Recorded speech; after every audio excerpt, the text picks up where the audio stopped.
আল্লাহর নবী বলেন, আল্লাহর কসম, লাউ তালামুনা মা আলামু, তোমরা যদি জানতে আমি যেমন জানি, তোমরা যদি বুঝতে আমি যেমন বুঝি, তোমরা যদি জানতে আমি যেমন জানি, তোমরা যদি বুঝতে আমি যেমন বুঝি, তাহলে তোমরা বেশি বেশি কাঁদতে, কম কম হাসতে। তার জ্ঞান বেশি, তার বুদ্ধি বিবেচনা বেশি ছিল। তিনি জ্ঞান দিয়ে আল্লাহকে চিনতেন, বুঝতেন। আমাদের জ্ঞান কম, আমরা আল্লাহকে চিনতে বুঝতে পারি না, যার কারণে আল্লাহর ভয়ে কান্নাকাটি করতেও পারি না। জ্ঞানের অত্যন্ত প্রয়োজন। জ্ঞান মানুষের অর্জন করা একান্ত জরুরি। হুযায়ফা ইবনে ইয়ামান রাদিয়াল্লাহু তাআলা আনহু বলেন, রাসূল সাল্লাল্লাহু আলাইহি সাল্লাম বলেছেন, ফাজলুল ইলমে খায়রুম মিন ফাদলিল ইবাদা। যারা জ্ঞানী তাদের মর্যাদা, যারা শিক্ষিত মানুষ তাদের মর্যাদা ইবাদতকারীর চেয়ে শতগুণ উপরে, লক্ষ গুণ উপরে, কোটি গুণ উপরে। যারা আবেদ, যারা পরহেজগার, যারা আবেদ, যারা দরবেশ, যারা পরহেজগার, তাদের চেয়ে জ্ঞানী গুণী মানুষের, শিক্ষিত মানুষের মর্যাদা হাজারো লক্ষ কোটি গুণ উপরে। এ কথা রাসূল সাল্লাল্লাহু আলাইহি সাল্লাম বলেন। আবু হুরায়রা রাদিয়াল্লাহু তাআলা আনহু বলেন, রাসূল সাল্লাল্লাহু আলাইহি ওয়াসাল্লাম বলেছেন, মান সালাকা তারিকান ইয়ালতামিসু ফিহি ইলমান সাহালাল্লাহু লাহু বিহি তারিকান ইলাল জান্নাহ। পৃথিবীতে কোনো মানুষ যদি জ্ঞানের পথে চলে, জ্ঞান অর্জন করব বলে চলে, আল্লাহ তাআলা তার জন্য জান্নাতের পথকে সহজ করে দেন। জ্ঞান অর্জন করতে নেমেছে মানে সে জান্নাতে যাবে। এই কথা বলার পরে রাসূল সাল্লাল্লাহু আলাইহি সাল্লাম বলেন, মাজতামা কওমুন ফি বাইতিন মিন বুয়ুতিল্লাহ ইয়াতলুনা কিতাবাল্লাহি ওয়া ইয়াতাদারাসুনাহু বাইনাহুম। মানুষ যখন কোন জায়গায় বসে আল্লাহ তাআলার কিতাবকে পড়ে, আপোষে জ্ঞান চর্চা করে, নাজালাত আলাইহিমুস সাকিনা, তখন আল্লাহ তাআলার পক্ষ থেকে তাদের উপরে নিরাপত্তা অবতীর্ণ হয়, তাদের উপরে শান্তি অবতীর্ণ হয়। নাজালাত আলাইহিমুস সাকিনা গাশিয়াতহুমুর রাহমা ওয়া হাফাতহুমুল মালায়েকা। আল্লাহর দয়া দিয়ে সেই জায়গাটাকে ঘিরে দেওয়া হয়, আল্লাহর দয়া দিয়ে সেই জায়গাটাকে ছেয়ে দেওয়া হয়। এরপরে আল্লাহর নবী বলেন, সেই জায়গাকে ফেরেশতা দিয়ে ঘিরে দেওয়া হয়, সেই জায়গাকে ফেরেশতা দিয়ে বেষ্টন করে দেওয়া হয়। ওয়া যাকারাহুমুল্লাহু ফিমান ইনদাহু, আর আল্লাহ তাদের সামনে গর্ব অহংকার করেন যারা তার কাছে থাকে। জিবরাইল, মিকাইল, ইসরাফিল বড় বড় ফেরেশতাকে বলেন, এই ফেরেশতাগণ দেখো, তোমরা এইসব মানুষকে সৃষ্টি করতে না করেছিলে, আজকে তারা কিভাবে কোরআন তেলাওয়াত করে, কিভাবে হাদিস চর্চা করে, কিভাবে জ্ঞান অর্জন করে। দেখো তোমরা, আমার এটা গৌরবের বিষয়, আমি সৃষ্টিকর্তা, এটা আমার অহংকারের বিষয়। তারা পৃথিবীর সব কিছুকে উপেক্ষা করে, ত্যাগ তিতিক্ষা করে আজকে কোরআন তেলাওয়াত করে, তাকে পরিবেশন করে, তাকে বুঝে, তাকে সমাজে বোঝানোর জন্য চেষ্টা করে। অতএব তাদের উপরে নিরাপত্তা অবতীর্ণ হয়, অতএব তাদেরকে দয়া দিয়ে ঘিরে দেওয়া হয়, অতএব তাদেরকে ফেরেশতা ঘিরে থাকেন। রাসূল সাল্লাল্লাহু আলাইহি সাল্লাম এভাবে বলেছেন। মুসলিম। সম্মানিত উপস্থিতি, আবু হুরায়রা রাদিয়াল্লাহু তাআলা আনহু বলেন, রাসূল সাল্লাল্লাহু আলাইহি ওয়াসাল্লাম বলেছেন, কানা রাজুলিন সাল্লাল্লাহু আলাইহি সাল্লাম যুকিরা লিরাসূলিল্লাহ সাল্লাল্লাহু আলাইহি সাল্লাম রাজুলানে। আল্লাহর নবীর কাছে দুইজন মানুষের কথা বলা হলো, আহাদুহুমা আলেম ওয়াল আখার আবেদ।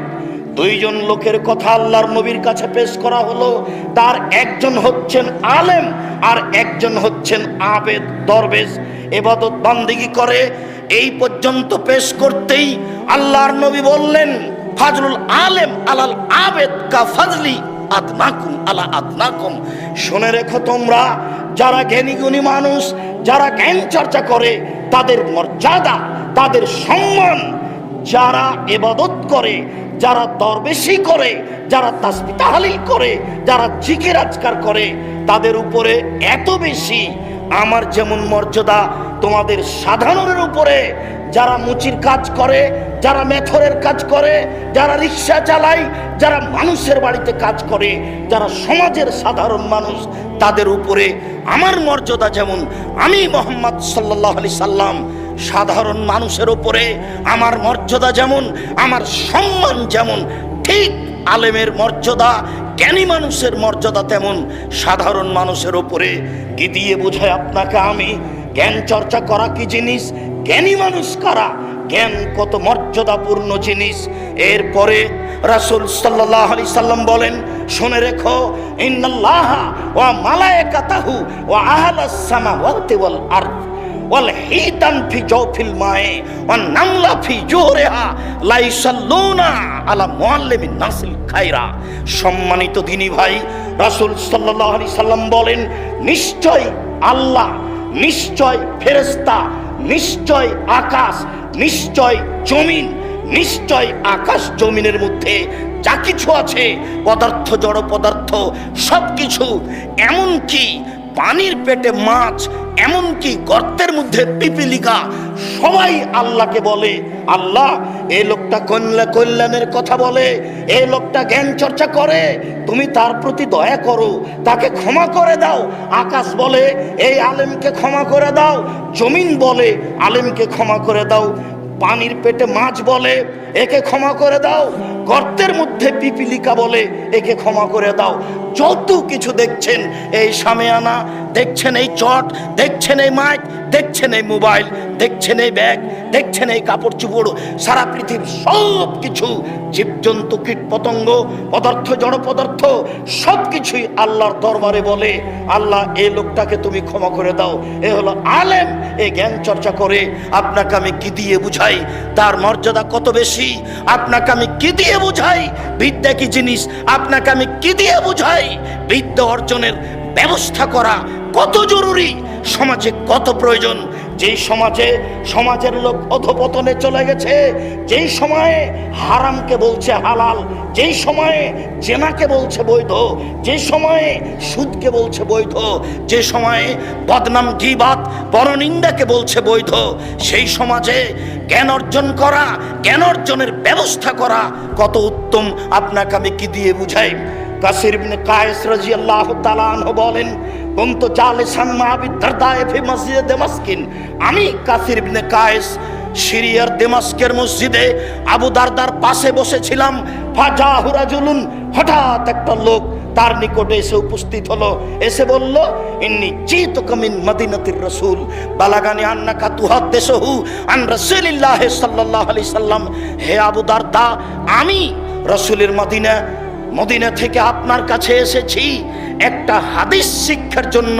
ওমা জিতুল হাজাতিন, আমি অন্য কোনো প্রয়োজনে আসিনি, আমি সিরিয়া ব্যবসার জন্য আসিনি। যাতায়াত পথ হচ্ছে 3 মাস, 1.5 মাস যেতে লাগে, 1.5 মাস আসতে লাগে। এই লম্বা পথ আমি মদিনা থেকে আপনার কাছে এসেছি একটা হাদিসের জন্য। আমি শুনেছি সেই হাদিস আপনি বর্ণনা করেন। আপনি মনে রাখবেন আবু দারদা, আমি অন্য কোনো কাজে আসিনি, আমি ব্যবসার জন্য আসিনি, আমি কোনো কিছু নেওয়ার জন্য আসিনি, আমি বিভাষাদী উপলক্ষে আসিনি, একটা হাদিসের জন্য এসেছি। এই পর্যন্ত বলতেই আবু দারদা রাদিয়াল্লাহু তাআলা আনহু বলেন, শুনে রাখুন, রাসূল সাল্লাল্লাহু আলাইহি ওয়াসাল্লাম বলেছেন, মান সালাকা তারিকান ইয়াতলুবু ফি ইলমান সাহালাল্লাহু লাহু বিহি তারিকান ইলাল জান্নাহ। প্রথম বাক্য তিনি বললেন, শুনে রাখুন, আল্লাহর নবী বলেছেন, যে ব্যক্তি বিদ্যার জন্য বের হয়ে যায়, আল্লাহ তাআলা তার জান্নাতের পথকে সহজ করে দেন। এরপরে তিনি বলেন, মনে রাখবেন, আল্লাহর নবী বলেছেন, ওয়াইনাল মালায়েকাতা লা তাজাউ আজনিহাতাহা রিজাল লিতালিবিল ইলম। যারা জ্ঞান অর্জন করে, ফেরেশতারা তাদের পায়ের নিচে পর বিছিয়ে দেন, ডানা বিছিয়ে দেন। এর বিকল্প কোনো তর্জমা করার প্রয়োজন নেই, অনুবাদ করার প্রয়োজন নেই। এটাই নগদ, এটাই বাস্তব। যারা সত্যই আল্লাহকে সন্তুষ্ট করার জন্য খালেস অন্তরে একমুখী হয়ে, একনিষ্ঠ হয়ে, একবারে শিক্ষা অর্জনের জন্য, কোরআন হাদিস জানা ও বুঝার জন্য বের হয়ে যায়, যতবার পা ফেলে ততবার তার পায়ের নিচে ফেরেশতা ডানা বিছিয়ে দেন। এ কথাই চূড়ান্ত, এর বিকল্প কোনো অর্থ ব্যাখ্যা করার কোনো প্রয়োজন নেই। এ কথাই রাসূল সাল্লাল্লাহু আলাইহি ওয়াসাল্লাম বলেছেন, এ কথাই আবু দারদা রাদিয়াল্লাহু তাআলা আনহু বলেন।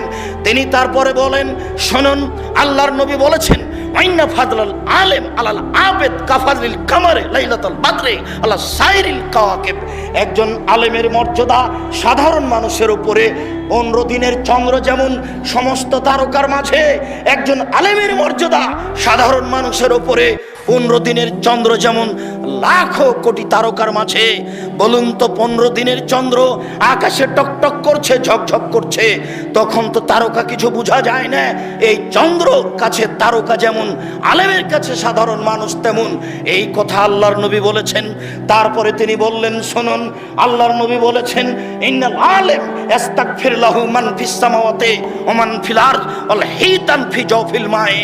নিশ্চয় আলেম এমন এক জিনিস, আলেম এমন মানুষ যাদের জন্য ক্ষমা চায় আকাশ, যাদের জন্য ক্ষমা চায় জমিন, যাদের জন্য ক্ষমা চাই পানির পেটে মাছ, যাদের জন্য ক্ষমা চাই পিপিলিকা গর্তে, যা কিছু পৃথিবীতে আছে সব কিছুই তাদের জন্য ক্ষমা চাই। সম্মানিত উপস্থিতি, সাফর বিন আসসাল আল মুরাদি রাদিয়াল্লাহু তাআলা আনহু বলেন, আতাইতুন নবী সাল্লাল্লাহু আলাইহি সাল্লাম ওয়া হুয়া ফিল মসজিদ মুত্তাকিউন আলা বরদিন আহমারা। আমি সাফর বিন আসসাল আল মুরাদি আল্লাহর নবীর নিকটে আসলাম, তখন তিনি মসজিদে বসেছিলেন, তিনি একটা চাদরের উপরে হেলান দিয়ে বসেছিলেন। আমি বললাম, যে তোলে তালবেল, আল্লাহর নবী, আমি বিদ্যা অর্জনের জন্য আপনার কাছে এসেছি। বলার সাথে সাথে তিনি বললেন, মারহাবান বিতালবেল, যারা বিদ্যার অর্জনের জন্য আসে তাদের জন্য স্বাগতম। যে বিদ্যা অর্জনের জন্য এসেছে তাকে স্বাগতম, তাকে স্বাগতম, তাকে ধন্য। শুনে রেখো, ইন্না তালবেল ইলম লা তাজাও আজনিহাতা লা তাউফু বিআজনিহাতিহাল মালায়েকা। নিশ্চয় ফেরেশতারা তাদেরকে তাদের ডানা দিয়ে, তাদের পর দিয়ে ঘিরে রাখে। যারা জ্ঞান অর্জনের জন্য থাকে যায়, বের হয়, ফেরেশতারা তাদেরকে ডানা দিয়ে পর দিয়ে ঘিরে রাখে। সেই কথাটাই আগের বাক্যে রাসূল সাল্লাল্লাহু আলাইহি সাল্লাম বলেছেন, তা শুনিয়েছি। তাদেরকে ফেরেশতাগণ ঘিরে থাকেন, তাদেরকে আল্লাহর দয়া ঘিরে থাকে, তাদের প্রতি আল্লাহর নিরাপত্তা